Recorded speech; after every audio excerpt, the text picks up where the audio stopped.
Ada dua konsep, dua definisi mengenai bid'ah.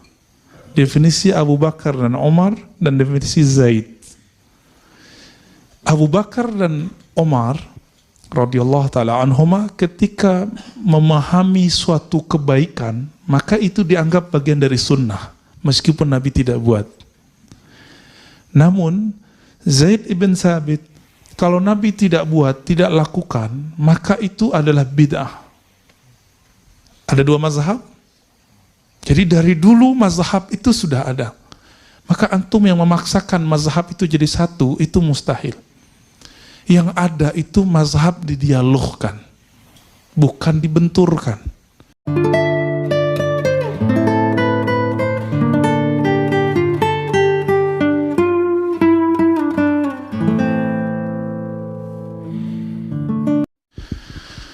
Assalamualaikum warahmatullahi wabarakatuh. Innal hamdalillah nahmaduhu wa nasta'inuhu wa nastaghfiruh wa na'udzu billahi min shururi anfusina wa min sayyiati a'malina. May yahdihillahu fala mudilla lahu wa may yudlilhu fala hadiya lahu. Amma ba'du fa ya ibadallah usini wa iyyakum bittaqwallahi faqad fazal muttaqun.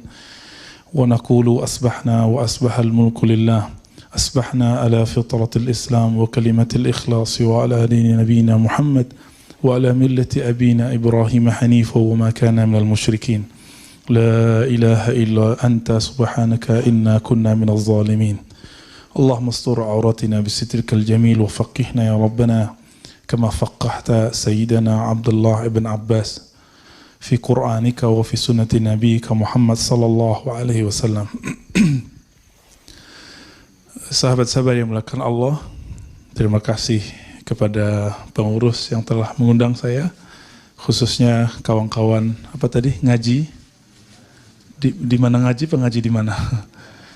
Ya, semoga Allah berkahi amal-amal antum semua, amin. Keberkahan itu dimulai dengan qiyamul lail wa salatil jamaah. Keberkahan itu dimulai kepada orang yang bangun di malam hari dan yang bangun salat subuh berjamaah. Nabi mengatakan, Innallaha yuhibbul witra.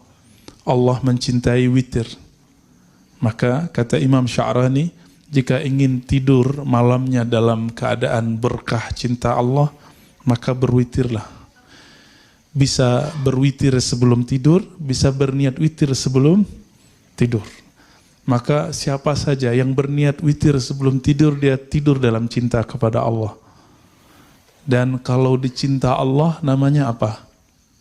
Wali. Jadi wali Allah itu mudah. Antum jaga witir setiap malam, ketinggalan, kelupaan, ketiduran diqadha. Seperti Nabi mengqadha salat witir. Bahkan Nabi mengqadha salat rawatib. Satu kali ba'da subuh di salat kitab Sahih Bukhari disebutkan, dan ini hadisnya banyak. Beliau ba'da salat subuh salat lagi 2 rakaat. Sahabat bingung, apakah salat subuh bertambah menjadi 5 rakaat? Karena Nabi salat 3+1 setelah subuh. Maka Nabi menjawab, la, tidak. Tapi aku tertidur dari wirid malamku. Apa wirid malam Rasulullah sallallahu alaihi wasallam? Qiyamul lail, salat witir.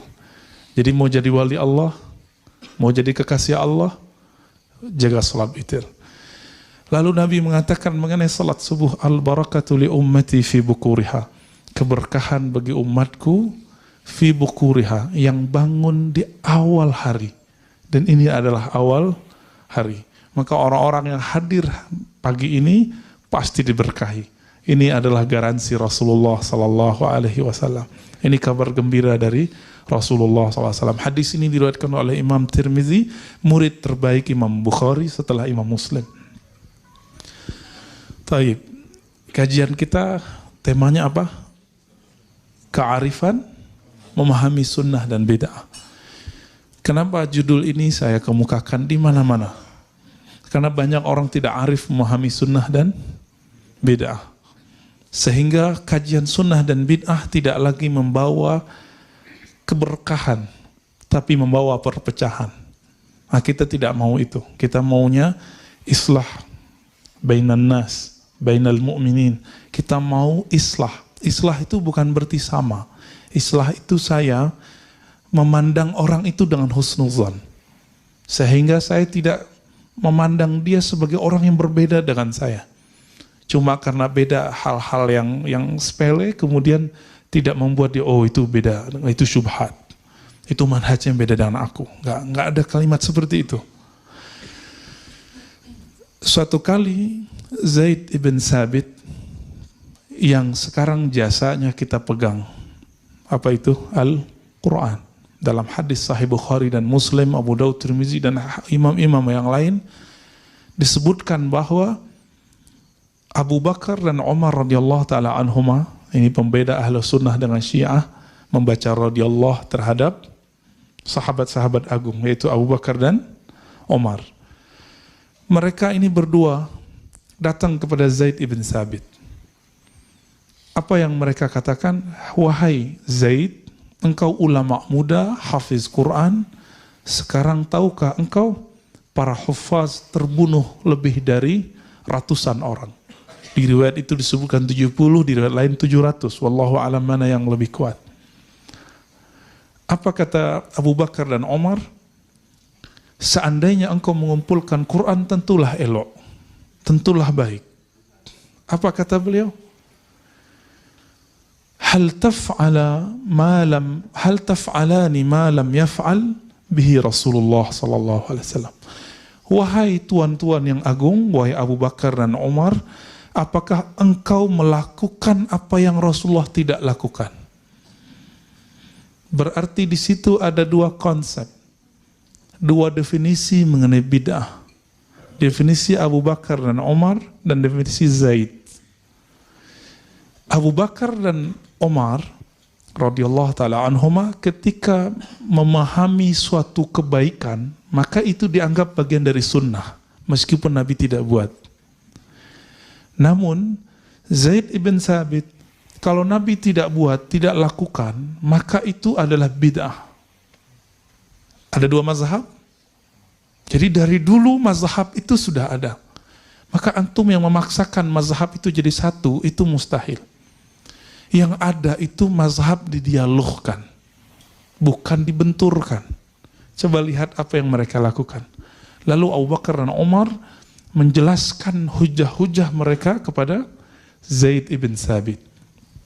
Lalot, berbolak-balik, jawab-jawab. Dan itu tidak sebentar, memakan waktu yang sangat panjang. Akhirnya Zaid mengatakan, fa'ara ma ra'aya. Aku kemudian IC, ara itu terjemahan Inggrisnya IC. Aku faham apa yang mereka fahami berdua. Maka Zaid bin Sabit menerima, tapi beliau mengatakan, seandainya engkau memerintahkan aku an anqula jabalan ila jabalin, memindahkan gunung ke gunung yang lain, tentu lebih mudah daripada memindahkan Al-Quran kepada satu tempat. Kenapa? Kalau gunung kelihatan nggak? Kalau Quran di mana? Di dada. Gimana ngumpulinnya? Namun Zaid bin Sabit ternyata terima. Kita baca kisah itu, ternyata kisah itu sebelumnya yang berdebat adalah Abu Bakar dan Umar. Ternyata Abu Bakar dan Umar pun beda faham. Zaid bin Sabit di awal satu faham dengan Abu Bakar. Yang Nabi tidak buat, hal taf'al ma lam yaf'alhu Rasulullah, apakah engkau buat satu yang tidak buat oleh Rasulullah sallallahu alaihi wasallam? Maka itu bid'ah. Tapi Umar mengatakan, kalau kita tidak kumpulkan Quran, maka umat setelah kita, generasi setelah kita mau baca Quran apa? Maka beruntunglah antum, karena bid'ahnya Umar, kita masih dapat baca Quran. Dan sekarang udah jadi Android ya. Ada di handphonenya nggak? Ada di smartphone. Itu adalah bid'ahnya Umar. Lalu mereka dialog. Dialog itu tidak ada di sana. Ente syubhat, Umar, nggak ada. Manhaj kita beda loh. Saya nggak mau dengerin. Kabur gitu, nggak ada. Nggak ada kalimat itu muncul. Tapi di situ bertanya, hal. Itu kan pertanyaan. Pertanyaan sopan.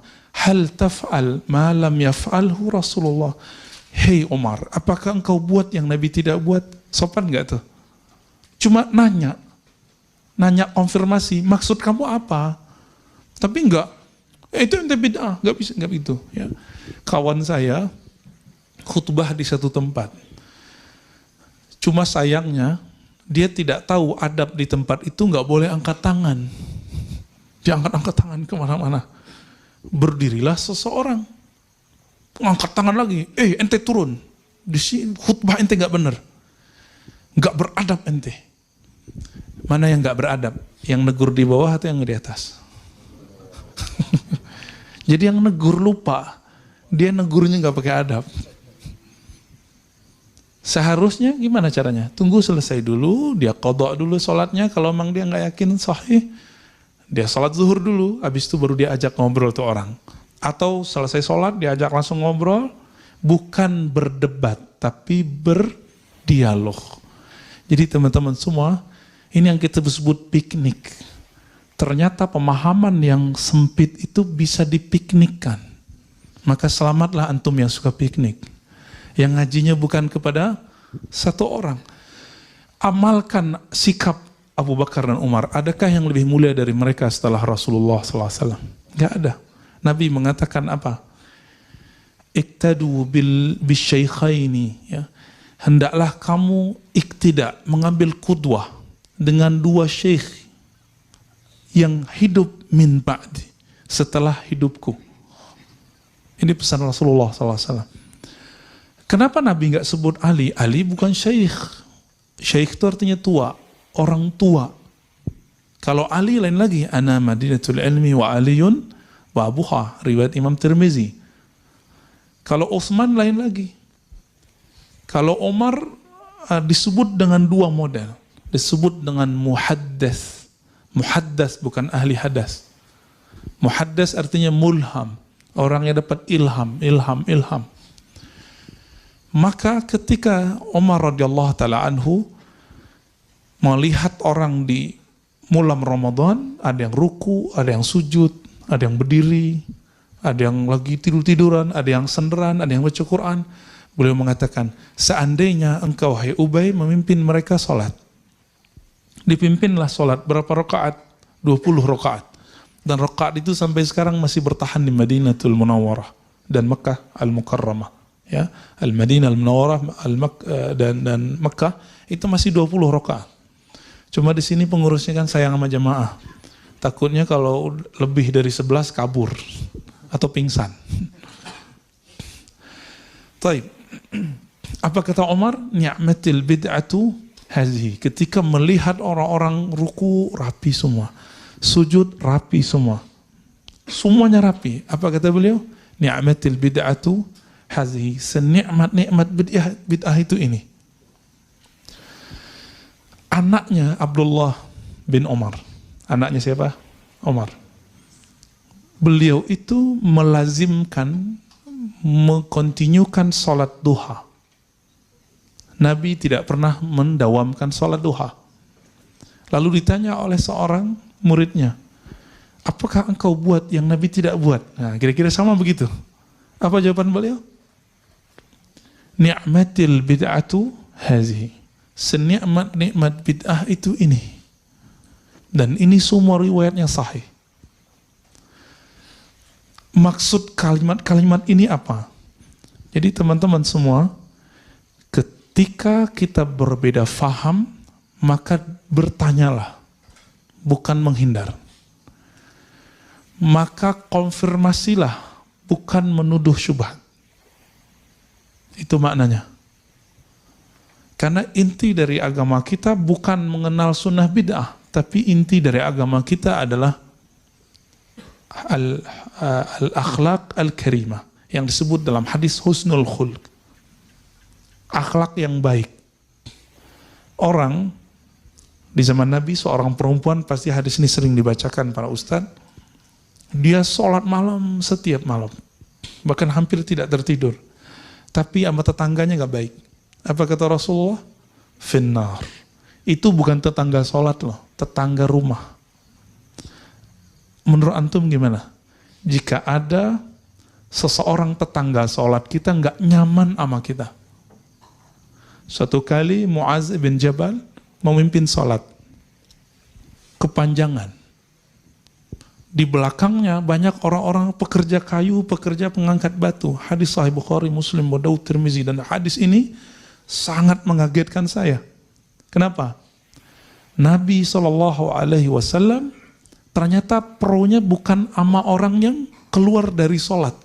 Jadi ada seorang pekerja keras, dia udah kecapean sholat.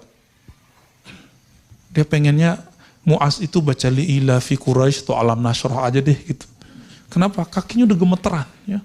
Daripada pingsan, mending dia mundur. Akhirnya dia mundur, lalu dia selesaikan sholatnya sendiri. Selesai sholat, Muaz dikasih kabar oleh orang-orang. Itu ada munafik. Munafik itu gimana? Saat sholat bersamamu, dia keluar. Oh, jadi dulu ternyata kalangan sahabat itu memandang orang yang keluar dari jamaahnya munafik. Mirip-mirip sekarang lah ya. Oh, wah kayaknya udah kena syubhat nih. Gitu, kira-kira begitu ya. Syubhat itu kan bukan istilah yang benar. Syubhat itu kan istilah hukum yang tidak jelas. Antara halal dan haram disebut wa bainahuma umurun mutasyabihat. Syubhah. Maka istilah ini tidaklah pantas digunakan untuk menyebut ustadz yang berbeda faham dengan kita. Maka sebaiknya kita emang tidak perlu menyebut orang itu syubhat. Itu tidak benar. Cukup katakan aku beda dengan dia. Selesai. Itu nggak masalah kok. Boleh nggak mengatakan beda? Boleh. Yang tidak boleh itu mengatakan apa tadi?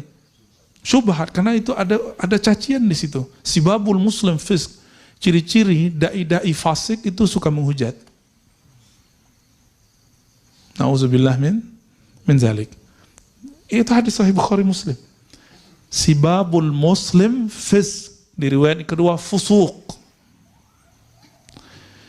Mencaci sesama muslim. Siapa yang disebut muslim? Yang mengatakan la ilaha illallah Muhammad Rasulullah. Fasik. Fasik itu munafik. Baca surah Al-Munafikun. Munafikun disebut munafik di situ. Fasik di situ. Zalim di surat yang lain. Kafir di bagian yang lain. Jadi hati-hati dengan istilah ini. Maka teman-teman semua, jika antum berbeda, katakan apa? Kami berbeda. Selesai. Nah, lalu, Nabi pro siapa? Kita coba lihat. Yang diadili orang yang tadi keluar atau Muaz? Ternyata yang diadili Muaz.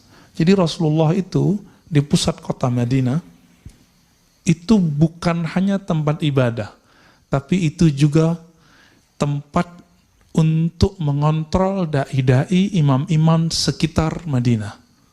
Salah satunya adalah Muaz ibn Jabal, yang dia itu sholat isya'nya 2 kali. Jadi habis sholat dengan Nabi, dia pulang untuk menjadi imam di kampungnya itu, di dusunnya. Berarti sholat isya itu boleh ditakhir dengan syarat jamaah. Jadi antum nanti kalau buat kajian panjang berseri, nanti sholat isya jam 9 boleh kok, jam 11 boleh, tapi berjamaah.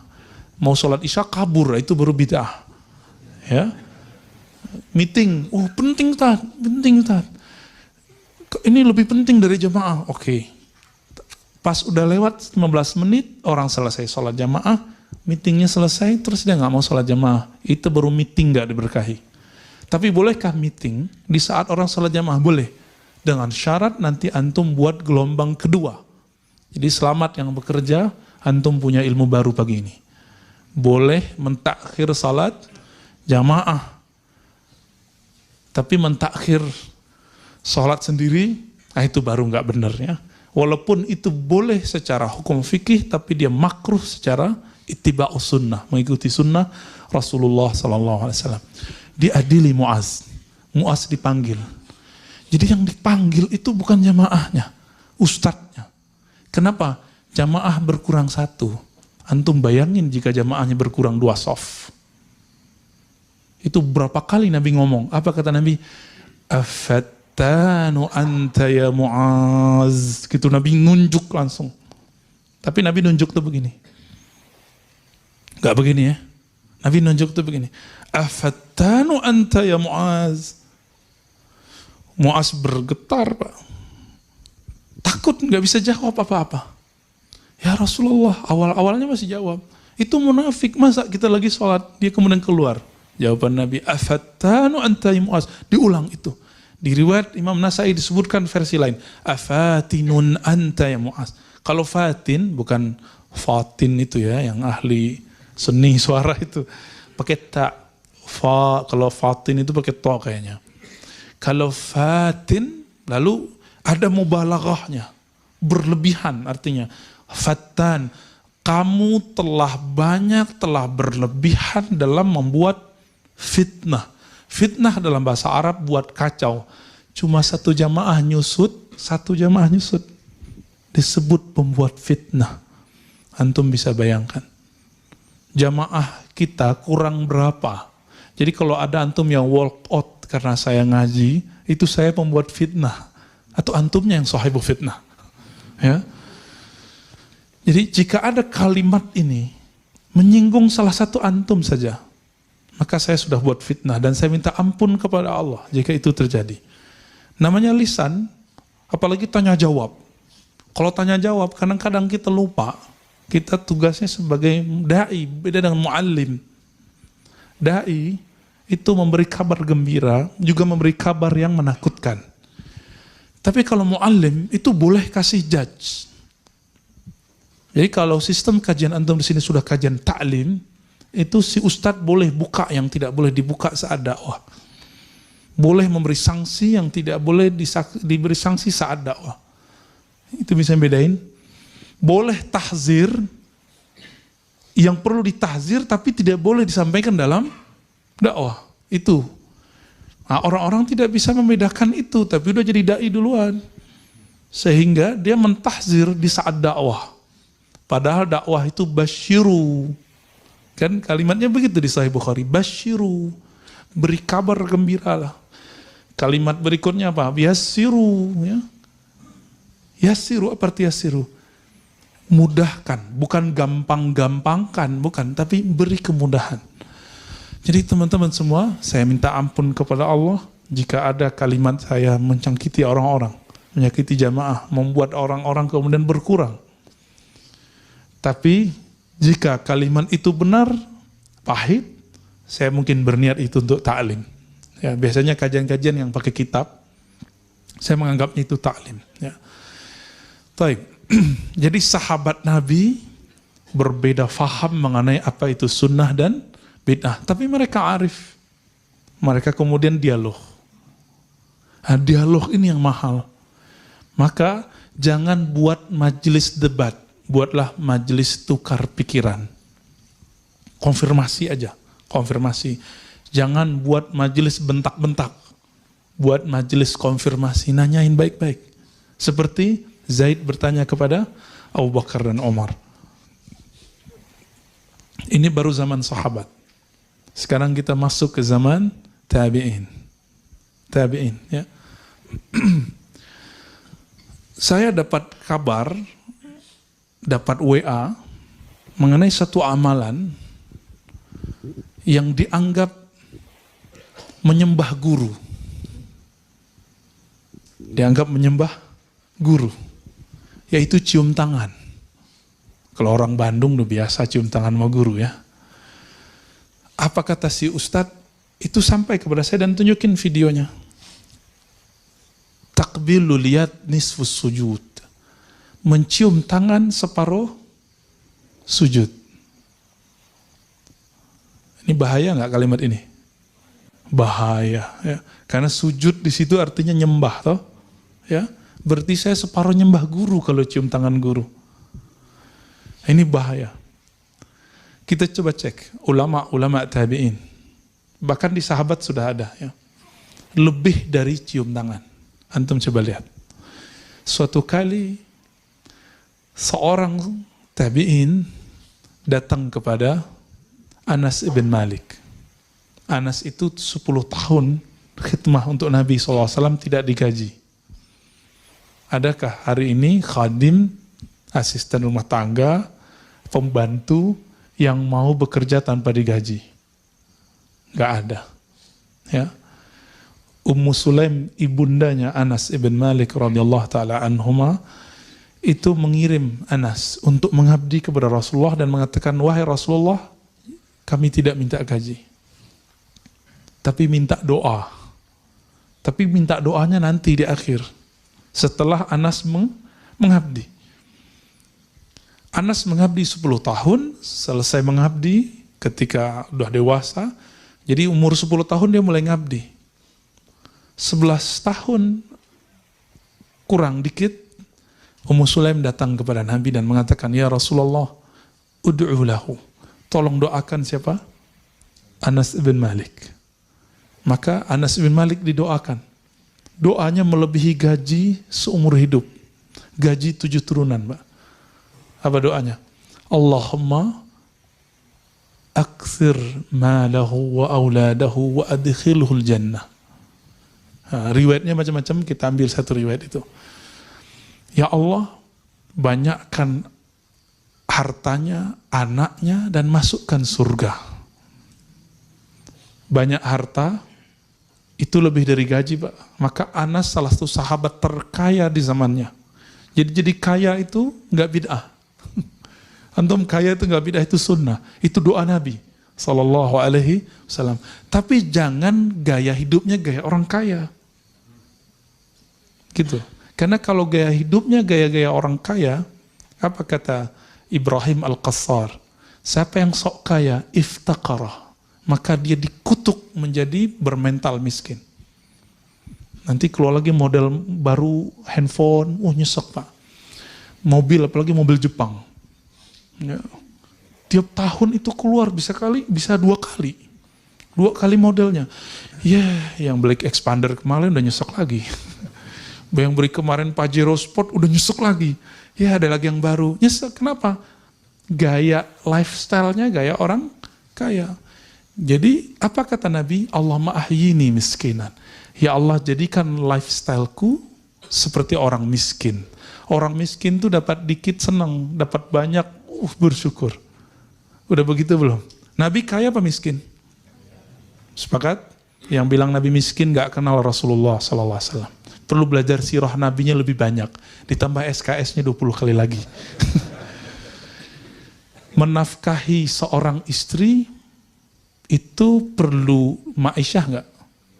Bukan ma'isyah ya, ma'isyah. Satu istri Nabi punya rumah, dibelanjakan, kemudian punya kendaraan, punya pembantu. Berapa kira-kira gaji orang yang punya kemampuan seperti itu hari ini? Antum hitung sendiri ya, karena gaji per kota akan beda. Istrinya 9, antum kali aja, yang tadi kali 9. Kaya nggak tuh? Kaya Pak, bukan kayak orang kaya, tapi kaya. Dan saya nggak habis pikir kalau ada orang mengatakan Nabi itu miskin. Kata Imam Subki, siapa yang bilang Nabi miskin, ya, dia telah membuat murka para pecinta Rasulullah Sallallahu Alaihi Wasallam. Karena para sahabat itu kaya. Itu doanya. Banyakin anaknya. Wah, ini problem nih bagi Ustadz sekarang ya. Banyak anak pasti banyak uminya anak-anak. Ya. Maka Anas mengatakan akramuna aksaruhum azwaja. Yang paling mulia di antara kami dulu yang paling banyak umi anak-anaknya. Berat nggak tuh? Ya itu yang antum belum sanggup, yang aneh juga belum sanggup kali ya. Terus di riwayat Muslim itu ada tambahan waghfir lahu, ampuni dia. Yang tadi saya bacakan wa adkhilhul jannah, masukkan dia surga. Udah banyak harta, banyak ibunya anak-anak, banyak anaknya, diampuni dosanya, masuk surga. Adakah gaji yang paling hebat dari itu? Gak ada. Anas ibn Malik mengatakan, aku mencium tangan Nabi SAW dan aku merasakan tidak ada tangan yang lebih sejuk, lebih halus melebihi tangan Rasulullah SAW. Ketika seorang sahabat ini berjalan, didatangi oleh tabi'in. Salah seorang tabi'in ini kemudian bertanya, "Ya Anas, hei Anas, hal ra'aitan Nabiya sallallahu alaihi wasallam? Apakah engkau benar-benar telah memandang Rasulullah dengan matamu?" Apa jawaban Anas? "Oh, na'am. Ra'aitu bi'ainayya." Orang itu nanya lagi, "Dengan mata yang mana?" "Mata yang ini." Ditunjuk matanya. Maka orang itu minta izin, "Wahai Anas, izinkan aku mencium mata yang matamu itu memandang Rasulullah sallallahu alaihi wasallam." Nisfu sujud nggak? Saya nggak habis pikir itu, kenapa orang berani mengatakan ini cium mata, bukan hanya cium tangan. Bahkan Ibnu Abi Mulaikah datang kepada salah seorang sahabat Nabi dan mengatakan, "Mana lisan yang dulu lisanmu itu diludahi oleh Rasulullah sallallahu alaihi wasallam?" Dikeluarin lidahnya, dicium lidahnya itu. Itu bukan homreng itu, Pak, bukan. Tahu homreng kan? Bukan. Itu yang disebut dengan bab at-tabarruk. Bab mengambil keberkahan cinta kepada orang yang mencintai Nabi sallallahu alaihi wasallam. Satu kali Umar yang punya anak ini ya, Abdullah bin Umar lebih tepatnya, merindukan Nabi sallallahu alaihi wasallam. Maka dia cari di mana dulu Nabi pernah jalan-jalan, dia cari jejaknya dan dia jalan di jejak itu. Sambil mengenang Rasulullah sallallahu alaihi wasallam. Dikenang.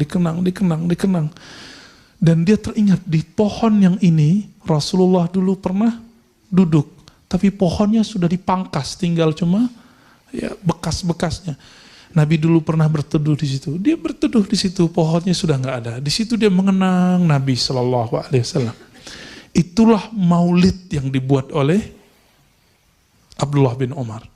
Kenapa dia nggak perlu buat maulidan seperti orang-orang kita, seperti ulama di Hadramaut, seperti ulama di Al-Azhar? Itu di Mesir, orang buat dari 1 Rabiul Awal sampai tanggal 12, ditutup dengan pawai solawat. Setiap tempat bos, karena saking gembiranya, merindukan Nabi SAW. Bukan menyembah Nabi, tapi mengenang Nabi SAW. Karena kita tidak bisa melihat hari ini di manakah telapak Rasulullah. Kita nggak tahu di manakah pohon Nabi dulu berlindung. Maka teman-teman semua, kita husnuzon sama orang maulid.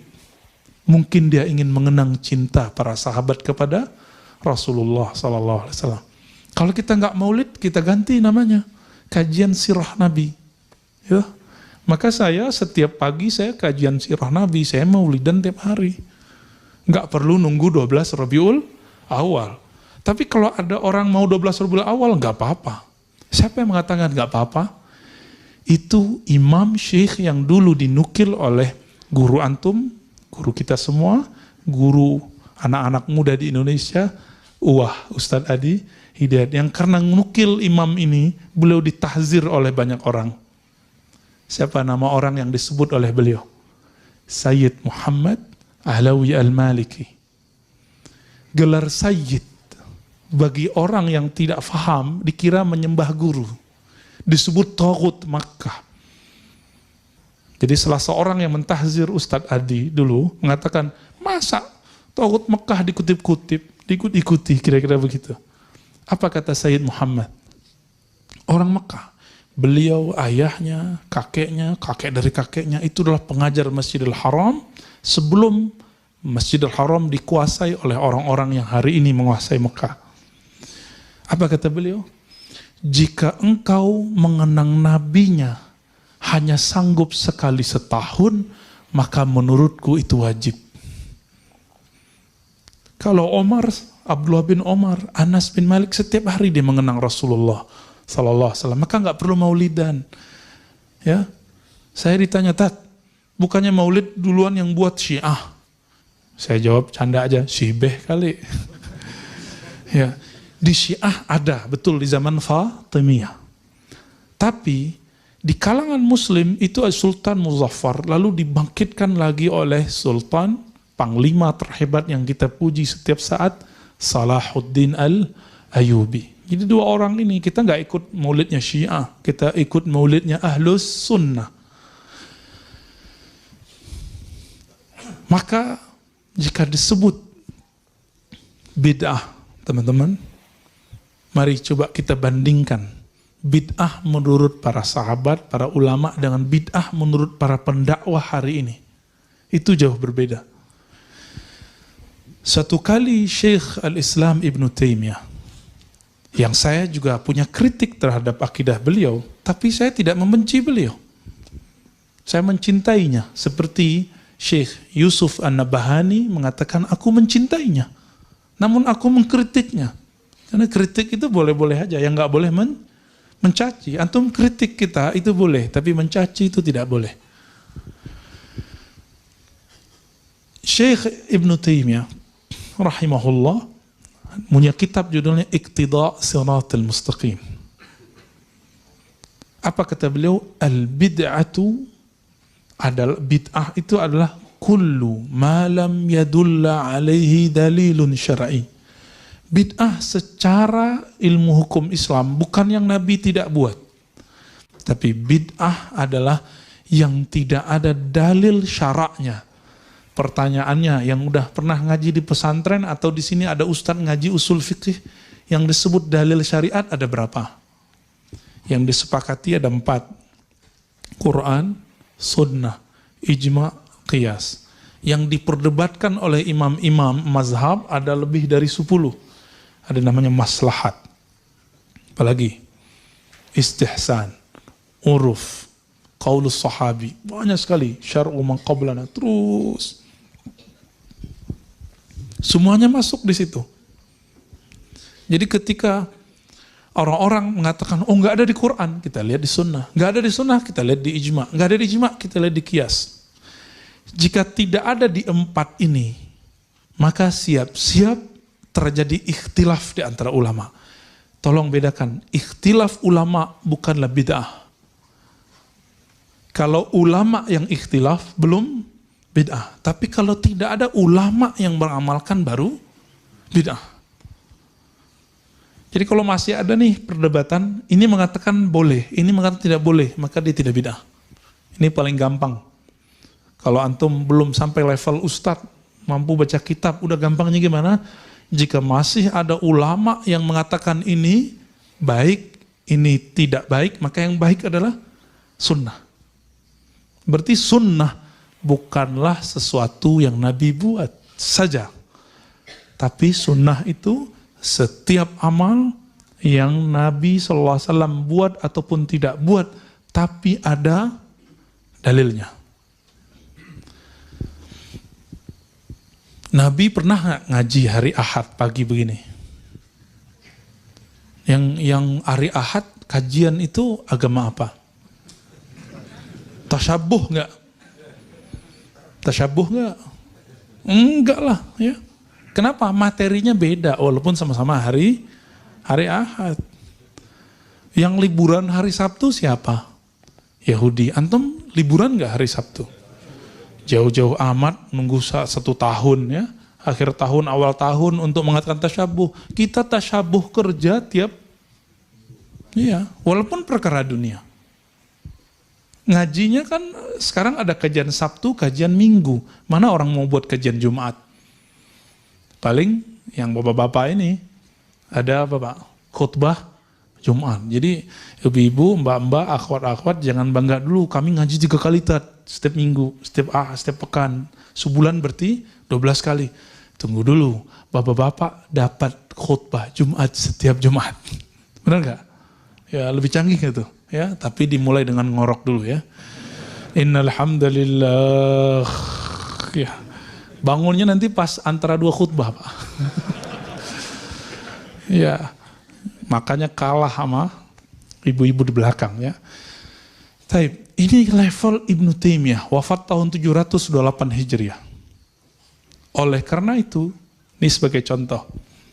Suatu kali Imam Safadi meriwayatkan Syekh Ibn Taimiyah, ya, syekhnya para imam-imam ini, mewiridkan baca Al-Fatihah ba'da subuh, menjelang syuruk 40 kali.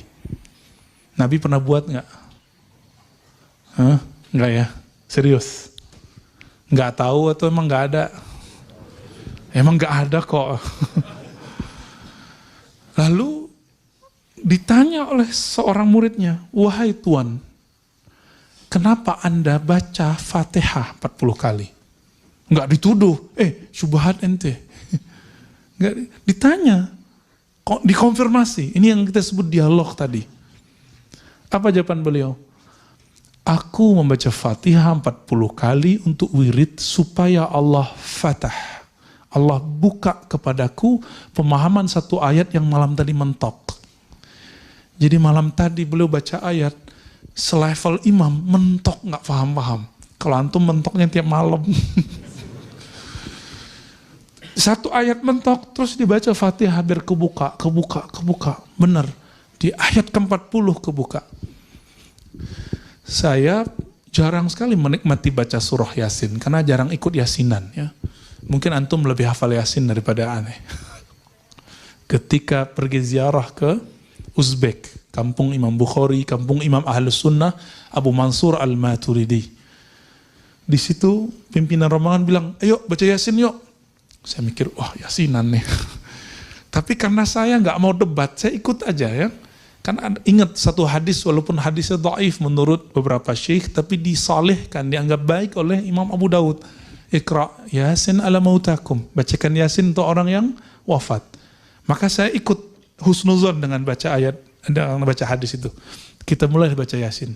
A'udzubillahi minasyaitonirrajim. Bismillahirrahmanirrahim. Saya baca Yasin. Itu bergetar Pak. Masih berdiri semua. Wah, ini kok beda sekali baca Yasin yang di sono sama yang di Bandung ya. Yang di Bandung, yang di Ciputan, yang di Depok kok beda gitu rasanya. Yang di Jakarta kok beda. Saya ikutin terus, gituin terus. Ternyata selama ini saya ngerasa ustad. Merasa diri ini sudah pinter, sudah alim. Waktu itu udah malam, kira-kira jam 8, saya merasa diri saya murid. Saya ikut aja deh gitu. Jadi mengalah sedikit, mau dipimpin oleh orang, ternyata Allah buka di situ.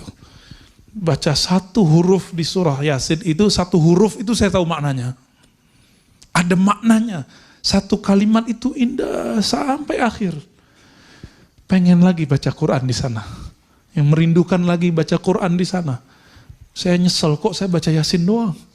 Kenapa nggak baca Al-Kahf, baca Al-Mulk, biar tambah banyak yang kebuka. Sekarang saya baca Yasin nggak ketemu rasa itu. Bergetar itu nggak ada Pak. Bergetarnya cuma sedikit. Kenapa itu? Ternyata sang imam itu suka dulu baca surah Yasin. Ayat favoritnya kira-kira begitu. Nah, bid'ah nggak? Ada dalilnya kok. Ini ingat antum. Jika ada satu amalan berdasarkan hadis yang dhaif, dia tidak bid'ah. Loh kok gitu? Kan masih ada dalilnya. Itu yang disebut bid'ah apa? Satu amalan yang tidak ada dalilnya. Yang tidak berlaku hadis dhaif itu untuk hal halal haram dan sifat Allah, akidah. Surga neraka hari kiamat. Itu nggak boleh pakai hadis dhaif. Siapa yang ngomong gitu? Imam Salafus Saleh. Imam Ahmad bin Hanbal, imamnya Ibnu Taimiyah. Ibnu Taimiyah itu ikut beliau. Disebut Sayyidus Salaf. Penghulu ulama salaf. Apa kata beliau? Idza rawaina fil halali wal haram tashaddadna. Jika kami meriwayatkan hadis mengenai halal haram, kami ketat. Yang dipakai cuma sahih hasan. Wa idza rawaina fi ma siwa dzalik tasahalna. Ya. Jika kami meriwayatkan selain halal haram, maka kami melonggarkan. Maka Imam Ahmad terkenal sebagai imam yang membolehkan hadis dhaif. Banyak yang ngeles, enggak, hadis dhaif yang dimaksud hadis hasan. No, bukan. Kita bisa buktikan berapa banyak amalan Imam Ahmad bersumber dari hadis dhaif. Banyak Pak, banyak sekali. Dan itu menjadi mazhab Hanbali. Oleh karena itu bermazhab adalah amalan salaf. Yang mengatakan bermazhab luar salaf itu telah mengingkari sejarah salafus saleh. Ya, saya mau tanya, Imam Ahmad bin Hanbal wafat tahun berapa? 241. Ya, gurunya Imam Syafi'i wafat tahun berapa? 204. Salaf nggak? Salaf ujungnya kan 300. Ini masih di bawah 300? Masih. Imam Malik tahun 179. Imam Abu Hanifah 150. Maka 4 imam ini adalah imam salafus saleh. Antum ikut salah satunya, maka antum salafi yang sahih. Jadi salafi itu mudah sebenarnya. Sangat mudah. Tapi saya nggak tahu kalau nama ini kemudian telah jadi brand banyak orang atau sedikit orang. Ya. Maka saya meyakini saya ikut salaf. Karena imam saya adalah Imam Syafi'i, Imam Malik, Imam Abu Hanifah, Imam Ahmad bin Hanbal. Bukan satu imam. Imam kita ada Bukhari, Muslim, Abu Daud, Tirmizi. Nah ini contoh Tirmizi. Bahwa beramal dengan hadis dhaif itu adalah sunnah, bukan bid'ah. Silakan buka Sunan Tirmizi. Sunan itu jamak dari sunnah. Nanti ketemu satu bab. Bab aqiqah. Al-aqiqah bahasa Arabnya. Aqiqah. Udah ada terjemahannya sekarang ya. Hadis pertamanya mengenai azanil maulud. Mengazankan bayi baru lahir. Mengazankan bayi baru lahir. Saya sudah cek ternyata rawinya dhaif 2 orang. Lemah 2 orang. Jadi Imam Tirmizi ngambil dari seorang ulama, dari Nabi SAW, bahwa Nabi mengazankan cucunya. Dan di riwayatnya ada 2 rawi yang dhaif. Tapi Imam Tirmizi, murid Imam Bukhari mengatakan, hasanun sahih. Hadis ini hasan plus sahih. Antum ikut mana? Tiba-tiba muncul Syekh Albani mengatakan, hadis ini dhaif. Hadis itu dhaif penelitian ilmu hadis standar. Tapi penelitian imam yang di atas standar, yaitu Imam Tirmizi, hadis ini hasan sahih. Ternyata standar sahih itu tidak hanya rawi. Tapi ada satu lagi. Adakah ulama sahabat, ulama tabi'in, tabi'ut tabi'in, salafus soleh mengamalkannya? Jika ada, hadis yang dhaif itu langsung naik jadi sahih. Itu versi Imam Tirmizi. Imam Tirmizi, Imam salafus saleh. Antum ikut mana? Ikut Imam Tirmizi atau pendapat Syekh Albani? Itu boleh-boleh aja. Tapi kalau aneh ikut Imam Tirmizi. Karena murid langsung Imam Bukhari. Jarak beliau dengan Nabi cuma 4 orang. Jarak beliau dengan Nabi cuma 4 orang. Bahkan ada 3 orang, tapi yang kuat itu 4 orang. Antara beliau dengan Nabi SAW. Yang 3 disebut sulasiyat, yang 4 disebut rubaiyat. Hadisnya dhaif, tapi disebut sahih. Kenapa? Karena ada ulama salafus saleh yang mengamalkannya.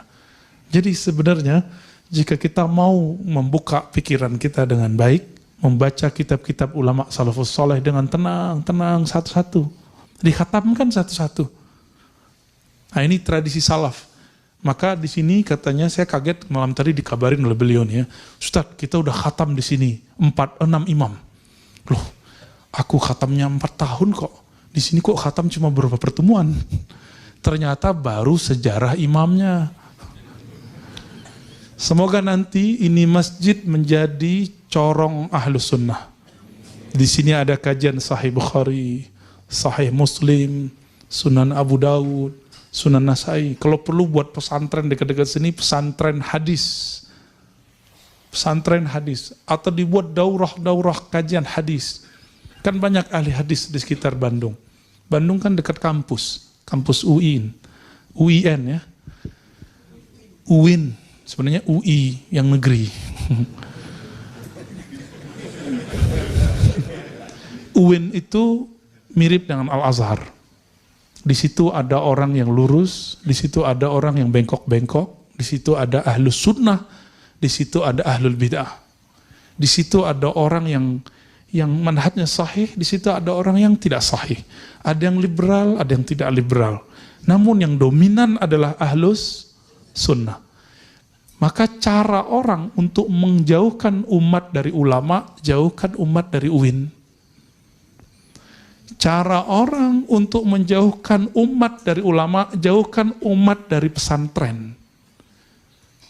Pesantren itu kan gak ada kaitan sama politik. Jika ada kiai keluaran pesantren berpolitik, itu gak ada hubungannya sama pesantren.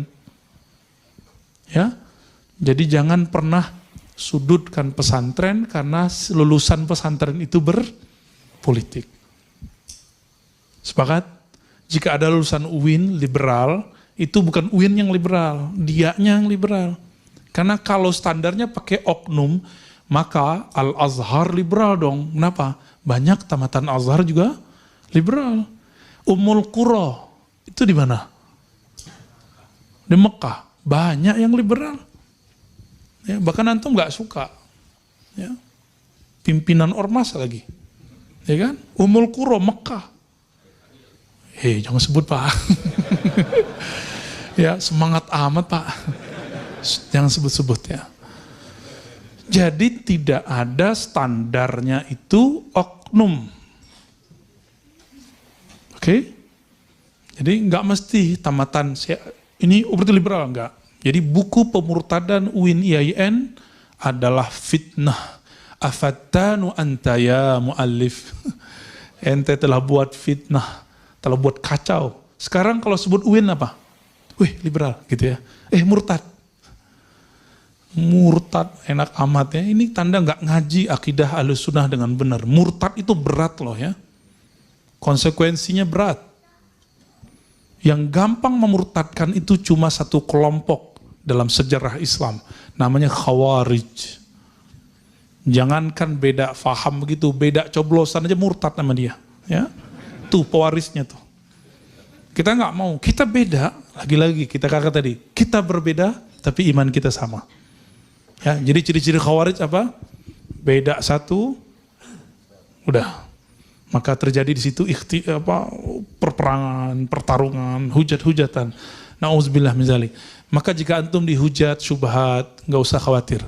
Dulu Ali bin Abi Thalib dikafirkan. Jadi kalau ketemu Ali, orang tuh manggil ya kafir. Ali dikafirkan, Madinatul Ilmi. Muawiyah dipanggil ya fasik. Dipanggil fasik, munafik. Abdullah bin Amr ya, itu dipanggil munafik, kafir. Jadi kalau sekarang kita cuma dipanggil syubhat, ya nggak apa-apa, syubhat bagi dia. Kan hadisnya kalau dilanjutin gimana? La ya'lamuhunna katsirun minan nas. Perkara syubhat itu tidak dikenal hukumnya oleh kebanyakan orang. Kalau kita tahu, berarti kita yang sedikit itu. Kebanyakan orang nggak tahu, dia salah satunya nggak tahu. Taib, sudah masuk syuruk, udah lewat. Nah, syuruk itu boleh dikerjakan sebelum duha. Yang nggak boleh itu subha. Subuh plus duha. Ya, jadi kalau kajian wajib atau sunnah? Kajian, ngaji, belajar wajib. Sholat sunat syuruk, sunat. Jadi kalau ketemu wajib sama sunat duluan mana? Wajib. Oke, jadi kalau ngaji nanti, kecuali kita mau keluar duluan ada hajat, jangan sholat depan ustadznya, sholat di belakang gitu. Biar ustadznya nggak baper nanti, karena nggak semua ustadz itu tahan banting. Ya. Baik, langsung kalau ada tanya jawab, tafadhal. Silakan antum atur. Bismillahirrahmanirrahim. Assalamualaikum warahmatullahi wabarakatuh. Begini Ustadz, dalam kehidupan bermasyarakat ataupun dan juga dalam rangka kita menjalankan syariat Islam,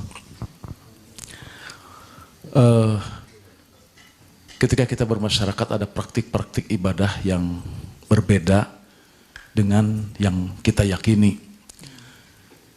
Ketika kita bertukar pikiran Ustadz, seperti tadi kata Ustadz, ada dua pendapat. Kata yang satu, kamu tidak istiqomah menjalankan syariat Islam itu.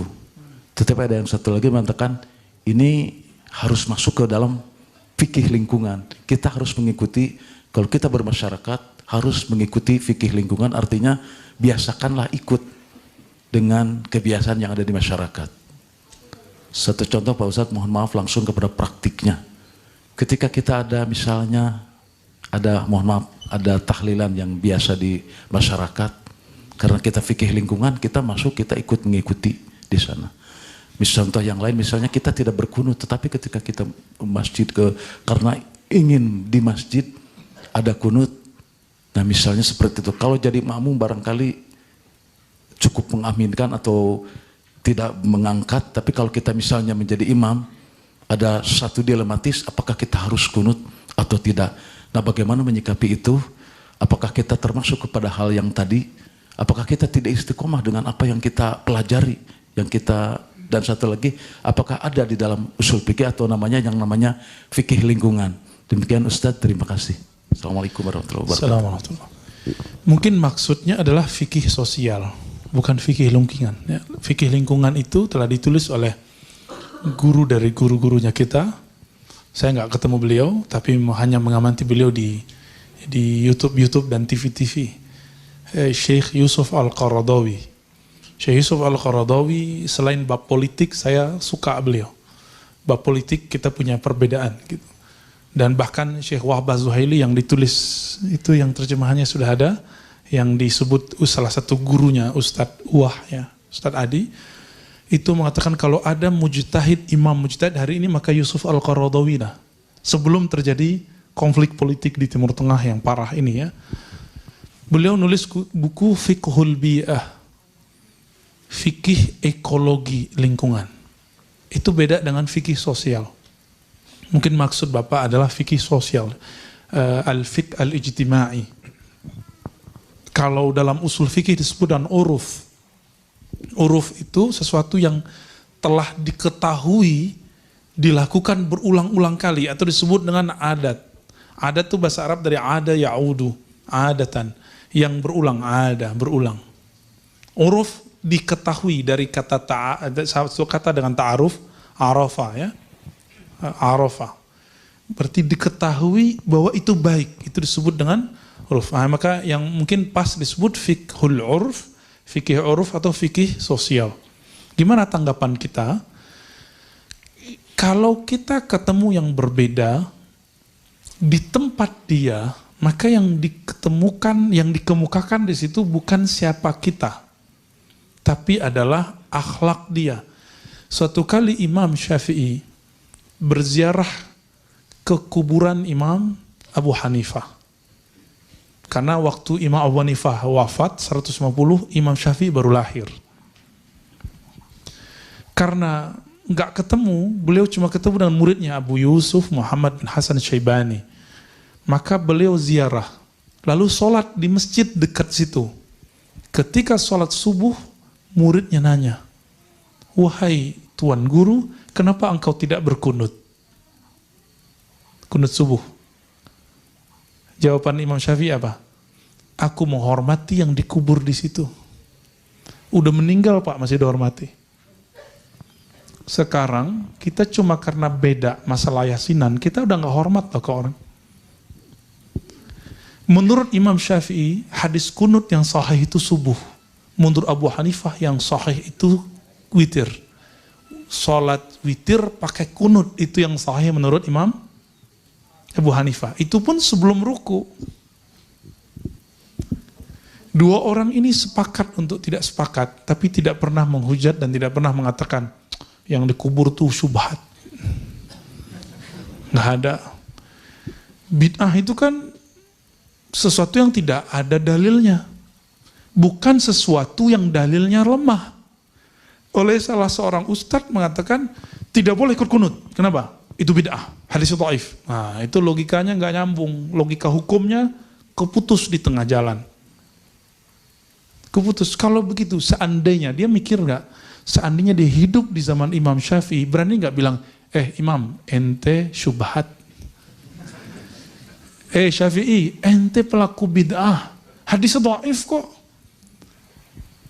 Imam Muzani, depan Imam Syafi'i, pewaris ilmunya Imam Syafi'i itu Muzani, Humaidi, Ahmad bin Hanbal. itu merasa kayak semut depan Imam Syafi'i. Gimana dengan imam yang tadi bilang syubhat itu? Gak kelihatan kayaknya ya. Dia nggak mikir sejauh itu. Ini kemudian jadi tanya jawab, bukan tanya jawab ya, tanda tanya gitu. Tanda tanya besar di kepala saya. Katanya ikut salaf, gitu. Jadi ketika Bapak misalnya berkunut, terus jadi imam di masjid nggak kunut, jangan kunut, hormati pengurusnya atau imam di situ. Kalau nggak usah jadi imam. Tapi rakaatnya jangan ditambah, Pak. Ya, itu disebut fikih sosial. Kalau istilah saya ada fikih akhlak, tapi kita belum tulis bukunya, Pak. Kalau istilah Syekh Hasan Al-Banna disebut fikih dakwah. Istilah Syekh Abdul Hasan Nadawi dengan fiqhul batin, fikih qalbu. Jadi kita baru belajar ternyata fikih fisik, belum belajar fikih qalbu. Silakan nanti diundang ustaz-ustaz yang pakar fikih kolbu itu. Pakar ilmu kolbu. Biar kajiannya membuat kolbu bersinar. Bukan bikin jidatnya bertemu. Baik. Jadi apakah kita disebut tidak istiqomah? Enggak. Justru itu yang disebut istiqomah dalam akhlak yang baik. Nah, ini makna ayat innamal mu'minuna ikhwah. Orang beriman itu bersaudara. Lalu di ayat itu dikatakan fa aslihu baina akhawaikum. Jadi kalau ingin melebur perbedaan menjadi suatu nikmat, wiridkan baca surat ini dan kaji tafsirnya, surat Al-Hujurat. Islahlah antara saudara-saudaramu. Ayat ini turun dan jadi abadi karena Allah tahu umat ini pasti tidak akan mau islah, maka perintahnya disuruh islah. Jangankan kita ya. Dulu ketika ada sahabat Ibnu Abbas divonis oleh dokter jangan sujud di atas debu karena matamu sudah sakit.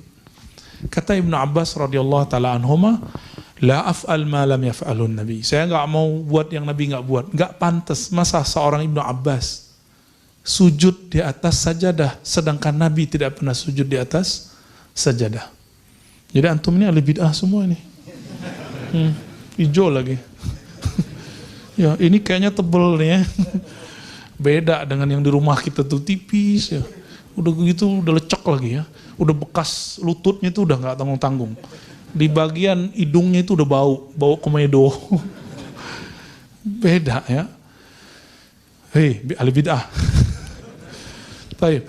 Jadi teman-teman semua, ketika saya mengganti amal saya, fikih ibadah di depan kawan saya yang beda faham, di tempat dia, ini disebut fikih akhlak. Dan itu sunnah salaf saleh. Jadi nggak disebut tidak istiqomah. Misalnya Bapak diminta jadi imam di masjid yang nggak jahar basmalah, udah nggak usah jahar basmalah.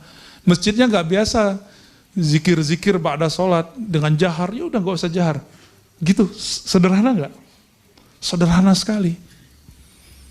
Jangan kemudian protes, misalnya imamnya nih zikirnya kenceng ba'da sholat, langsung pakai Allahumma antas salam, lantas jalan. Nggak usah begitu, tungguin aja, dibiarin aja dia zikir sendiri, kita zikir sendiri. Ya. Cukup? Ya. Tadi masalah yasinan juga ya. Oh, yasinan tuh panjang pembahasannya Pak, satu pertemuan. Karena hadisnya ada beberapa ya, ada 5 hadis mengenai persoalan yasinan dan tahlilan itu. Mulai dengan sahih sampai yang tidak sahihnya. Minimal 5 yang saya kumpulin di tulisan itu. Mohon doanya nanti insya Allah Maret ini saya mau selesaikan nulis buku sunnah-sunnah yang dianggap bid'ah. Sunnah-sunnah yang dianggap bid'ah. Insya Allah. Mohon doanya, amin. Baik, nanti saya kirim ke sini ya. Insya Allah. Baik, ada lagi? Ya, tafadhal. Bismillahirrahmanirrahim. Assalamualaikum warahmatullahi wabarakatuh. Assalamualaikum warahmatullahi wabarakatuh. Sebenarnya apa yang saya mau tanyakan itu mirip apa yang sudah ditanyakan Bapak tadi, tapi ada yang masih mengganjal dalam diri saya, terutama dalam pemahaman ini ya, tadi ada bid'ah, ada dalil yang qot'i, misalkan di Quran hadis ada yang seperti itu, tapi ada yang mengatakan bahwa ya sering saya terima gitu, yang itu harus benar, tapi belum tentu ya baik. Yang baik sudah pasti benar, tapi yang benar belum tentu baik. Nah, itu bagaimana sikap kita dalam menghadapi masalah seperti itu yang memang fenomenanya di masyarakat adalah ada bidah gitu ya. Nah, juga yang kedua, terutama yang saya tanyakan lagi, terutama yang tadi berkaitan dengan apa tuh akikah. Akikah itu kan hadisnya sampai 7 hari gitu. Tapi ada yang tidak pernah berakikah, makanya sudah tua atau mau yang meninggal, ini akikah ini bagaimana hukumnya gitu ya. Apa katanya ya, seperti tadi itu baik, tapi yang baik pasti benar, tapi yang benar belum tentu baik katanya gitu. Terima kasih. Wassalamualaikum warahmatullahi wabarakatuh. Assalamualaikum warahmatullahi wabarakatuh. Baik pasti benar, benar belum tentu baik. Ribet nggak? Nggak ya. Contoh yang benar belum tentu baik itu sholat panjang-panjang kayak Mu'az, baik nggak? Baik nggak? Stop dulu. Benar atau baik pertanyaannya? Yang dilakukan Mu'az benar atau baik? Benar, tapi belum baik. Bisa memahaminya? Jadi Mu'az itu udah benar. Sholatnya itu lebih dari 1 surat. Lebih dari 1 surat. Ini tadi udah mulai oyong-oyong. Imamnya baru 1 halaman kurang dikit. Ya. Al-Baqarah lagi kan gampang ngapalinnya. Ya. Itu udah mulai kayak goyang-goyang tuh. Ya. Saya yang goyang, antum yang goyang. Itu benar, tapi tidak elok gitu.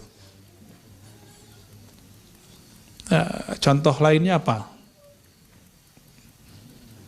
Orang yang meyakini kunut itu sunnah Nabi, lalu dia kunut ketika jadi imam, tapi di masjid yang tidak berkunut, itu benar tapi tidak baik. Gitu. Benar itu terbagi 2, ada benar al-haq yang mutlak, ada yang benar disebut shawab. Sering dengar wallahu a'lam bis shawab. Shawab itu kayak kita manah, hobi manah nggak? Ya di sini ada tempat manah ya. Manah hati paling senangnya ya. Manah, ketika manah itu kan ada lingkaran. Ketika kena lingkaran walaupun tidak ke tengah disebut shawab. Tepat, tapi tepat nomor sekian. Rate-nya sekian. Ada yang sangat tepat ke tengahnya, gitu ya. Itu disebut musibun, sawabun. Orang yang sasarannya tepat. Tapi tepat, terjemahan Indonesianya benar. Padahal terjemahan yang tepatnya adalah, yang pasnya adalah ini tepat, ini kurang tepat, ini sangat tepat, ini lebih tepat gitu Pak. Tapi di Indonesia terjemahannya apa? Benar. Waktu saya 2013 buat daurah kajian hadis untuk para da'i. Untuk para da'i Pak, ini level da'i. Seorang da'i nanya mengenai zikir ba'da sholat jahran, dengan jahar. Saya kadang jahar, kadang tidak. Banyak tidaknya. Lalu saya jelaskan riwayat bahwa Nabi SAW dan para sahabat mengangkat suaranya berzikri ba'da kulli maktubah. Mengangkat suaranya berzikir setiap sholat wajib. Maka ada riwayat yang kencang suaranya, ada yang tidak. Apa kata si Ustadz? Ustadz, ente salah. Loh, saya kaget. Kenapa? Kebenaran cuma 1. Kenapa ente sebut ada 2? Itu level Ustadz. Kalau Ustadznya udah begitu, gimana jemaahnya? Akhirnya saya tanya balik, kamu punya dalil apa? Dia jawab, saya sudah baca Sahih Bukhari, Sahih Muslim, Sunan Abu Daud, bla bla bla, dan saya tidak menemukan dalil zikir setelah sholat dengan berjamaah dan mengangkat suara. Kebetulan nama dia salah satu nama yang ada di kitab-kitab itu.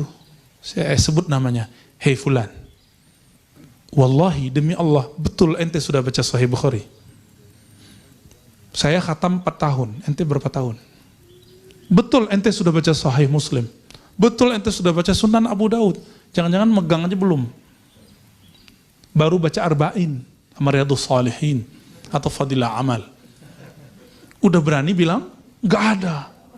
Jadi dalam konsep dia, kebenaran itu yang ada di pikirannya.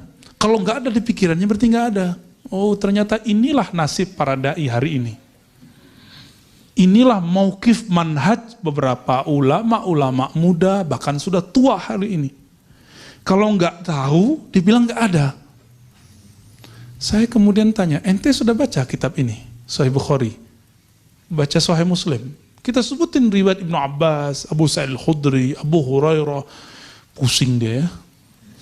Pusing dia. Kita suruh ulang yang pertama aja dia nggak hafal. Akhirnya kita tanya balik, ada toh? Berarti ente bohong. Saya nggak bilang gitu, dalam hati saya ngomong, ente bohong. Katanya udah baca Sahih Bukhari, covernya paling gitu ya. Mau ngejek itu kan nggak enak, mempermalukan orang depan ya. Ya. Jadi ketika ada yang benar menurut kita, itu belum tentu benar menurut Allah. Benaran menurut kita sebut tepat. Ketepatan orang yang baru ngaji 5 tahun beda nggak yang udah ngaji 10 tahun? Ketepatan orang baru hijrah kemarin sore dengan orang hijrah dari dia kecil, kalau saya nggak perlu hijrah. Saya nggak kemana-mana kok. Ya, saya dari dulu udah ikut aliran-aliran Pak. Dari awal saya ngaji, saya pertama ikut kajian di kampung saya, bersanad Qur'annya ke Rasulullah, fikihnya bersanad ke Rasulullah. Terus ikut aliran A, B, C, D, sampai kemudian 10 aliran baru saya masuk ke kampus. Jadi nggak perlu hijrah, karena udah dari kecil hijrah. Kalau antum perlu hijrah, ya kita sudah melakukan itu dari dulu gitu, sudah hijrah dari dulu. Ketika kita baru ngaji sekian tahun, bacanya cuma 1 jam sehari, lebih banyak buka WA-nya, nonton YouTube-nya, buka TV-nya daripada orang-orang yang membaca. Terus kita bilang, yang aku nggak tahu nggak ada. Pantas nggak? Aku benar, kamu belum tentu benar. Ini bagian akhir jawaban yang Ibu tadi tanya. Sekarang ada gerakan tidak mengkultuskan kiai, bagus. Tapi terjebak kepada mengkultuskan pendapat seorang ustadz atau sekian ustadz atau sekelompok ustadz. Sehingga muncul satu kaidah, yang aku katakan adalah kata-kata Allah dan Rasulnya. Ini perkataan yang keliru. Ini perkataan yang berbahaya. Karena jika yang aku katakan adalah kata Allah dan Rasulnya, yang beda sama aku, berarti beda dengan Allah dan Rasul. Bahaya nggak? Bahaya Pak. Dan ini lebih bahaya daripada kultus kiai, kultus ustadz, lebih bahaya. Kultus ustadz, mati ustadznya beres. Ustadznya salah, ditinggalin jamaahnya. Tapi kalau udah kultus pemikiran, antum kritik pemikiran ustadz itu, jamaahnya mulai sorak, ya, mulai kemudian kenceng. Apa katanya? Ente menyalahi Allah dan Rasulnya. Manhaj kami manhaj Allah dan Rasulnya. Saya udah usut-usut. Ternyata ini perkataan Khawarij di awal-awal menentang Ali bin Abi Thalib radhiyallahu taala anhu. Apa kata mereka? La hukma illa lillah. Tiada hukum kecuali hukum Allah. Yang kita putuskan ini adalah hukum Allah. Ali bukan melaksanakan hukum Allah, maka Ali kafir. Muawiyah kafir. Kafir. Ujung-ujungnya kafir. Dan ini berbahaya. Jadi tolong jangan kultuskan kiai, jangan kultuskan ustadz plus pemikiran ustadz. Cukup hormati ustadz, hormati pemikiran ustadz. Pemikiran ustadz disebut shawab, bukan hak. Al-haqqu min rabbika. Kebenaran itu mutlak dari Allah, dari langit turun ke bumi. Tapi kalau shawab dari bumi ke bumi. Oke? Jadi tolong jangan kultuskan. Nah itu kata kuncinya. Cukup? Ada lagi? Akikah, bolehkah saya akikah ketika udah gede? Gitu ya, udah meninggal. kita nggak ketemu dalil yang mendukungnya. Namun yang saya temukan cuma perkataan Ibnu Mubarak mengenai bukan akikah tapi berkurban. Pada saat berkurban, Abu Hanifah yang pendapatnya mirip dengan Ibnu Mubarak, ulama salaf semua, membolehkan mengakikahkan orang mati atau memberikan kurban untuk orang mati, tapi dengan syarat tidak memakan dagingnya. Kenapa? Karena dihitung sedekah. Memakan sedekah yang telah diberi sama dengan menelan muntah sendiri. Jadi kalau ada yang beramal, misalnya pengen mengikahin ayah ibu, itu amalan ulama salaf. Siapa? Ibnu Mubarak dan Abu Hanifah membolehkannya, tapi dengan syarat apa? Tidak memakannya. Kalau kurban saya boleh ambil nggak? Kalau akikah saya boleh makan nggak? Boleh, kita undang orang makan. Tapi jika itu sedekah, maka dia makruh dimakan. Ya, saya udah kasih antum air nih, terus saya minum lagi. Enggak, itu makruh.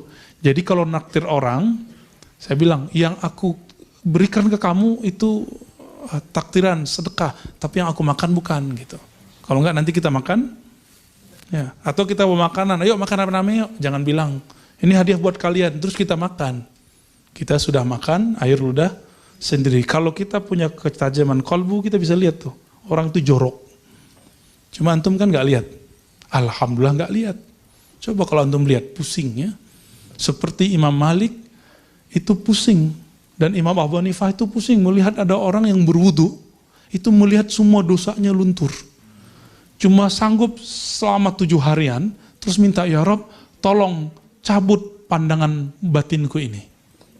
Akhirnya beliau nggak ngelihat lagi. Jadi kalau ada orang sholat sampingnya, kelihatan dia, wah ini bekas Malik nih, nyolong nih. Wah ini habis jelalatan nih matanya nih.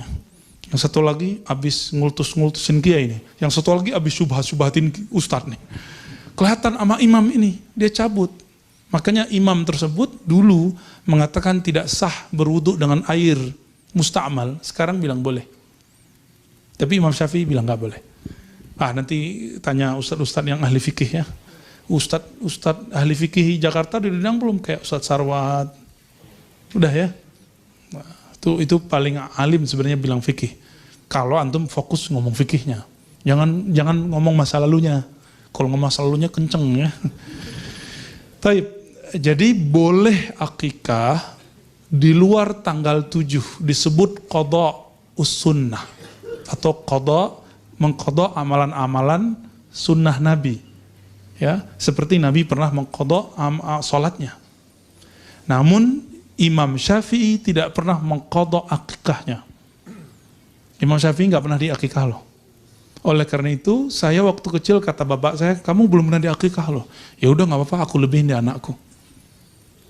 Jadi saya nggak pernah mengakikahkan diri saya sendiri. Itu kewajiban orang tua.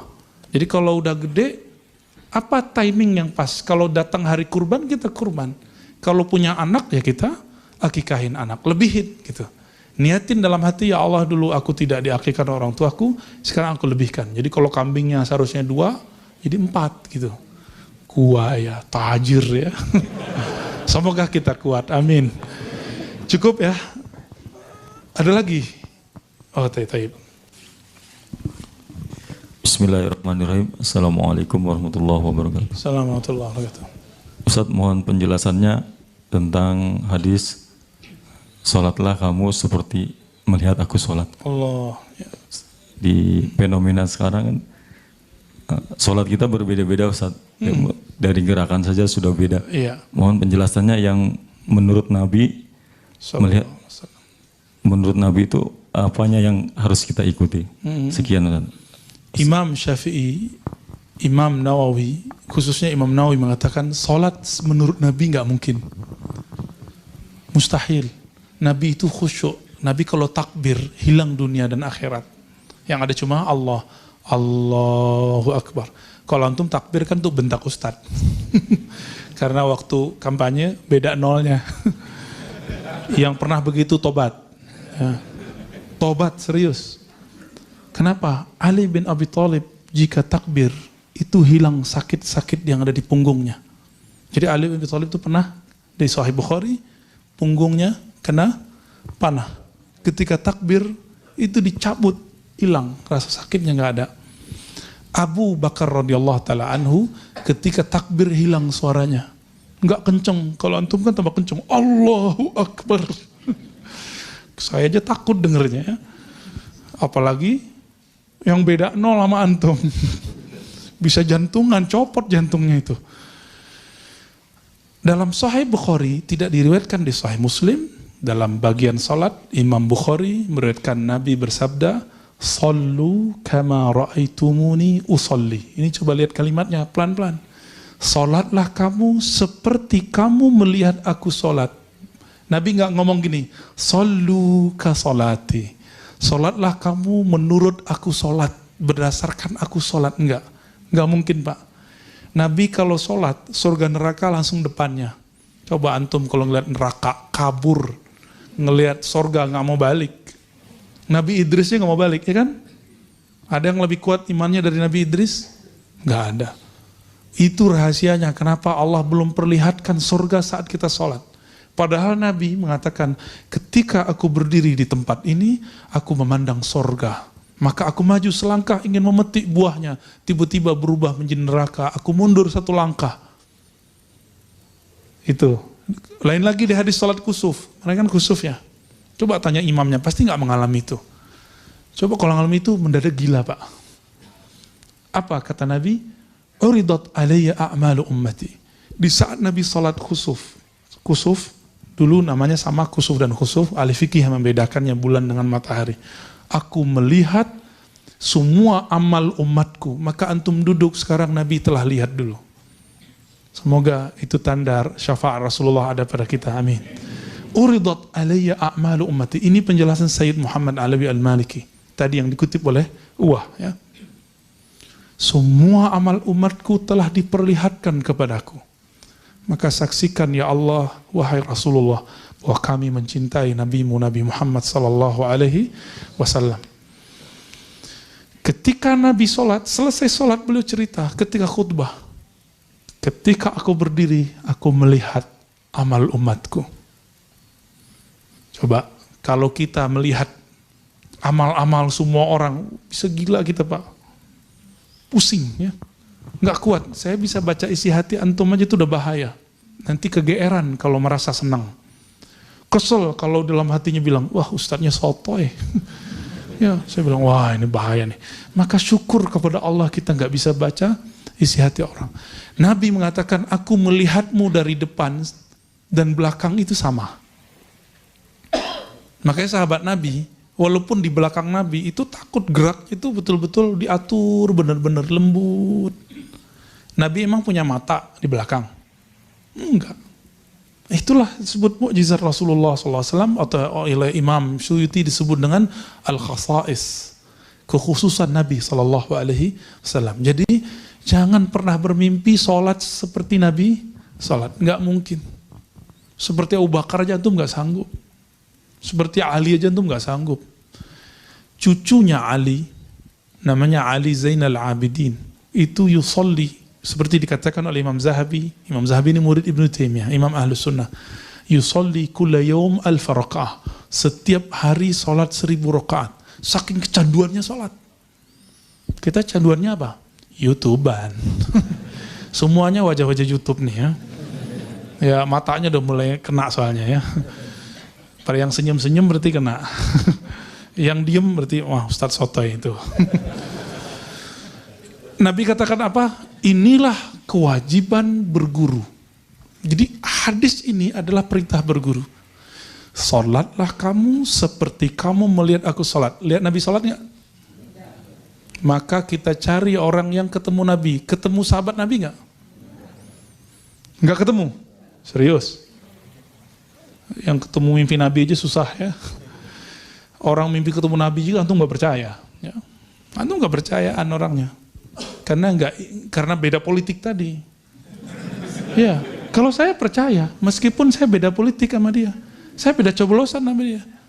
Tapi saya percaya karena saya menyaksikan sendiri sebelum dia memutuskan memilih itu, lidahnya nggak putus menyebut nama Nabi. Allahumma sholli alaihi. Saya dengar sendiri waktu multaqa ulama dan habaib di Cirebon. Orang itu. Dan saya baca Imam Malik mengatakan apa? Ma bittu lailan ila wa ra'aitun nabiyya sallallahu alaihi wasallam. Aku tidak tertidur malam hari kecuali aku memandang Nabi sallallahu alaihi wasallam. Imam Malik wafat 179, Nabi wafat tahun 11. Enggak ketemu. Tapi kok beliau mengatakan aku ketemu Nabi tiap malam. Itu Imam Malik loh. Ya. Saya kalau mau sholat sama, saya kalau mau sholat saya mengitikadkan saya ikut Nabi di depan. Tapi lewat siapa? Lewat guru saya, karena guru saya ngajarin sholat. Antum ingat nggak sholat waktu kecil? Guru kita punya guru nggak? Gurunya punya guru nggak? Terus sampai ke sahabat Nabi. Ternyata sahabat Nabi meriwayatkan cara angkat tangan Nabi beda. Ada yang sampai ke, ya nggak ada yang begini. Sampainya paling rendahnya di sini. Paling tingginya antara Imam Syafi'i membaca hadis yang sama dengan Abu Hanifah, hadisnya sama. Yuhazi uzunai, sampai ke telinga. Bagi Imam Abu Hanifah itu begini caranya. Jadi antum nanti kalau ke Turki, cara sholat Turki itu begini. Halo. Tapi Imam Syafi'i mengatakan cukup begini. Yuhazi, ujung jari sampai ke gitu. Gimana dengan yuhazi mankibai? Yuhazi mankibai itu sejajar dengan ini menurut Imam Syafi'i. Hadisnya sama loh. Hadisnya sama. Kok bisa imam beda? Ini yang disebut mazhab. Jadi mazhab itu bukan buatan imam. Mazhab itu pemahaman imam meriwayatkan hadis-hadis yang berasal dari Nabi Sallallahu Alaihi Wasallam. Maka bermazhab itu bagian dari sunnah. Karena bermazhab artinya berguru. Kalau antum nggak senang dengan kalimat mazhab, ganti berguru. Wajib nggak? Kalau nggak usah undang ustadz sini. Ya, nggak usah undang-undang ustadz lagi. Kenapa? Nggak usah berguru. Ya kan? Jadi makna hadis itu apa? Jika kamu tidak melihatku, lihatlah muridku, atau murid dari muridku, atau murid dari muridku. Imam Syafi'i itu dengan Nabi jaraknya siapa? Berapa orang? Imam Syafi'i berguru ke Malik, Malik ke Nafi', Nafi' ke Ibnu Umar, Ibnu Umar dari Nabi SAW. Imam Syafi'i dari Sufyan, Sufyan dari Yahya bin Sa'id Al-Ansari, dari Muhammad Ibrahim Tamimi, dari Alqamah, dari Umar. Mau disebutin lagi semua. Imam Syafi'i dari Malik, Malik dari Salim, Salim dari Ibnu Umar, Ibnu Umar dari Nabi SAW. Dan itu terhubung lebih dari 1000 guru yang menghubungkan beliau kepada Nabi. Maka sunnah salafus soleh adalah mempelajari sifat salat Nabi dari banyak guru, bukan dari satu buku. Apalagi dari satu channel YouTube. Bid'ahnya bukan main itu. Kenapa? Karena tulisan yang ada di Sahih Bukhari itu tidak lengkap. Imam Bukhari itu menyebutkan terpotong-potong. Takbir sendiri, angkat tangan sendiri, Fatihah sendiri, iftitah sendiri, semuanya sendiri. Jadi kalau sholat nanti kita berhenti-berhenti, habis takbir kita main dulu, apa lagu, kan gitu. Siapa yang menggabungkan ini, itulah yang disebut imam mazhab. Imam Bukhari itu, dia tidak sedang ingin meruntuhkan mazhab Syafi'i. Justru sedang memperkuat mazhab Imam Ahmad bin Hanbal Hanbali, Imam Muhammad bin Idris Syafi'i, Malik, Maliki, Hanafi. Kenapa? Imam Bukhari berguru ke murid-muridnya Syafi'i. Siapa? Ahmad bin Hanbal di Baghdad, Al-Humaidi di Mekah. Banyak lagi. Murid Imam Malik, siapa namanya? Muhammad ibn Maslamah, ya. Muhammad bin Salamah, Muhammad bin Yusuf Kutaibah. Orang-orang ini adalah murid Imam Malik. Imam Syafi'i murid Imam Malik. Jadi Imam Bukhari itu bukan sedang meruntuhkan ajaran mazhab. Tapi sekarang orang kesannya kalau baca Sahih Bukhari nggak usah bermazhab. Padahal baca Sahih Bukhari antum tidak akan lepas dari mazhab. Mau baca hadis pertama langsung Syafi'i, Humaidi, murid Imam Syafi'i itu. Baca hadis kedua langsung ke Malik nanti. Ketiga terus sampai akhir. Sampai akhir. Semuanya imam-imam mazhab. Jadi maksud dari sholatlah seperti kamu melihat aku sholat, sholatlah seperti aku. Sahabat Nabi ada berapa banyak? 124.000. Berarti seharusnya ada 124.000 mazhab dong? Enggak. Yang berani berfatwa di kalangan sahabat kan nggak banyak. Nggak kayak sekarang. Sekarang baru ngaji di YouTube sama TV, udah langsung bilang, bid'ah ente. Itu kan fatwa. Haram loh hukumnya. Yang boleh ngomong bid'ah sunnah itu cuma mufti. Kalau nggak mufti, dia telah melakukan amal yang bukan amal dia. Fantazir sa'ah, siap-siap kekacauan terjadi. Benar nggak? Masjid kalau sudah mulai mufti gadungan muncul, siap-siap jamaah sama pengurus sama pengurus, ustadz sama ustadz, ramenya bukan main. Lebih parah dari pasar, Pak. Ya, pasar itu orang cuma tarik menarik harga. Ini enggak.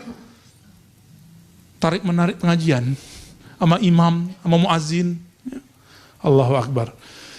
Jadi sholatlah kamu seperti melihat aku sholat, sholatlah seperti murid seperti dulu kita belajar di kampung. Jadi guru antum dulu yang di kampung itu, dia telah meriwayatkan fi'il Nabi. Dia periwayat loh. Dia periwayat. Jadi boleh sholat seperti orang kampung itu boleh. Ustadz, kok nggak ikut buku? Emang dulu pakai buku.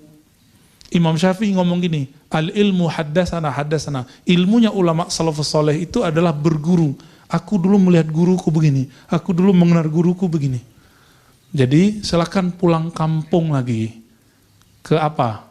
Bukan ke kampung yang tempat lahir, pulang kampung ke mazhabnya, pulang kampung ke ajaran gurunya. Itulah yang disebut dengan mengikuti salafus saleh, bukan ikut buku. Karena buku itu, kata Imam Sya'bi, dulu ilmu ini adalah permata. Tidaklah dapat mengaksesnya kecuali para hufaz, para hafal dan para fuqaha, orang-orang yang faham. Namun, idza kutiba, ketika telah ditulis, syaraqana man laysa minna, maka orang yang tidak berguru ikut-ikutan campur tangan dengan apa yang kita tulis, yang kita hafal. Jadi sholatlah seperti imam-imam salafus soleh yang membangun mazhab salafus soleh, bukan seperti buku-buku, bukan seperti YouTube itu, bukan seperti video-video itu. Ya, video itu, buku-buku itu hanya salah satu penafsiran ulama belakangan. Jika ada salaf dengan belakangan berbeda, antum ikut siapa? Ya, ikut buku yang telah mati atau ikut guru yang masih hidup? Guru, karena yang tahu buku itu salah, guru apa buku itu sendiri? Bukunya bisa ngomong nggak? Hei, aku salah loh. Nggak bisa. Taib. Jadi di Quran nggak ada faqra'u kitabakum, nggak ada. Itu pun kitabakum, kitabak itu tentang amal, soleh dan tidak soleh. Yang ada fas'alu ahlaz zikri. Tanyalah orang yang alim. Berguru kepada orang yang alim. Gitu Mas ya. Akang Pak AA. Jadi berguru ke orang, itulah sunnah Nabi SAW. Baik? Kelas? Udah siang? Bentar lagi kita salat syuruk ya. Kesimpulan kajian kita pada pagi ini, kembali ke definisi sunnah. Apa itu sunnah? Sesuatu yang ada dalilnya. Apa itu bid'ah? Sesuatu yang tidak dalilnya. Jika ada hadis dhaif lalu diamalkan, itu bid'ah atau bukan? Bukan, itu disebut dengan ikhtilaf. Ikhtilaf bukan bid'ah, tapi masih bagian dari sunnah. Semoga kajian ini diberkahi Allah, kita yang hadir diampuni dosanya oleh Allah, diberkahi sampai siang sore nanti, bahkan sampai mati kita nanti, amin rabbal alamin. Subhanakallahumma wa bihamdika asyhadu an la ilaha illa anta astaghfiruka wa atubu ilaik. Assalamualaikum warahmatullahi wabarakatuh.